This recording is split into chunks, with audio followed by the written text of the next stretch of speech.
There are 5 steps to follow in the GuiDiR framework. Step 1 of GuiDiR is about identifying your target audiences as well as your dissemination partners.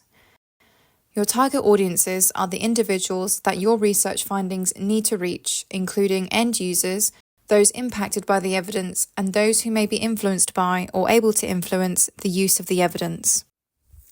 Throughout this, I'm going to apply GuiDiR to the example of a research project that aims to increase deprescribing of medications for older adults in NHS hospitals in England. In this instance, your target audiences may include hospital staff, say geriatricians and pharmacists, as the end users of the evidence, older patients and their family members or carers as the ones impacted by the evidence. Then for policymakers and commissioners, you'd be looking to reach senior voices within the NHS, as these individuals may be influenced by or will be able to influence the use of the evidence. At this step, you also need to identify your dissemination partners. These are the individuals and organisations who will act as gatekeepers between you and your target audiences. In doing so, they will support the credibility and trustworthiness of your findings. Using the same project example as before, dissemination partners may include HealthWatch and charities such as Age UK, as they represent and can reach patients. You then have Royal Colleges, the Royal Pharmaceutical Society, the British Geriatric Society. These are key membership organisations that will help you to reach geriatricians and pharmacists. Lastly, you will also have key community partners. We have provided a resource in GuiDiR on how to undertake stakeholder mapping. This process will allow you to identify and prioritise your target audiences. At step 2, you need to form relationships with your dissemination partners. This step is quite simple. It aims to build trust and generate commitment from these partners to support you in your dissemination activities. What is most important is when you reach out to them. We stress in GuiDiR that you don't leave it until you have your findings. You should form relationships early on so that when you have your findings, they are already invested and ready to act upon the evidence.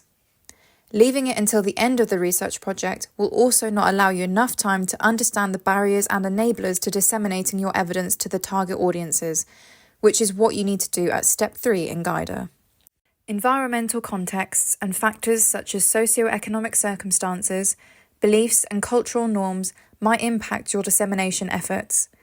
You therefore need to work with your dissemination partners to really understand your target audiences and how best to reach them in a way that is both appropriate and impactful.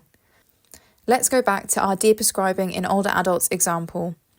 Charity organisations working with this population may tell you that older adults trust information disseminated via their newsletter and face-to-face coffee mornings. You will use this knowledge when formulating your dissemination strategies. At step 4, you need to work with your dissemination partners to agree what the key messages are and how to frame them effectively in a way that resonates with specific audiences, like practitioners, patients, and policymakers. The key messages you create should highlight the gap in practice, knowledge, or the need that your research is addressing. It's also important that the message is clear and engaging. When writing your dissemination messages, remember that you want your target audiences to feel confident in the evidence you're sharing. Ensure you provide enough detail so your target audience can make informed decisions. You need to let your evidence speak clearly and help others take action. When you get to step 5, you should have all the knowledge you need to start developing your dissemination strategies and sharing your evidence with your target audiences.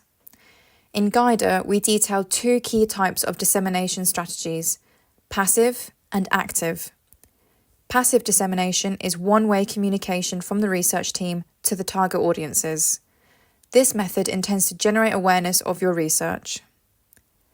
Active dissemination is two-way communication between the research team and the target audiences. This method intends to generate understanding of the key messages among specific target audiences. Passive methods create the groundwork, getting your messages out there, while active methods jump in to turn awareness into action. With the right combination of passive and active dissemination strategies, you can ensure your messages don't just float in the ether. They land, they stick, and they inspire action. In GuiDiR, we suggest structuring your dissemination strategies using SMART goals.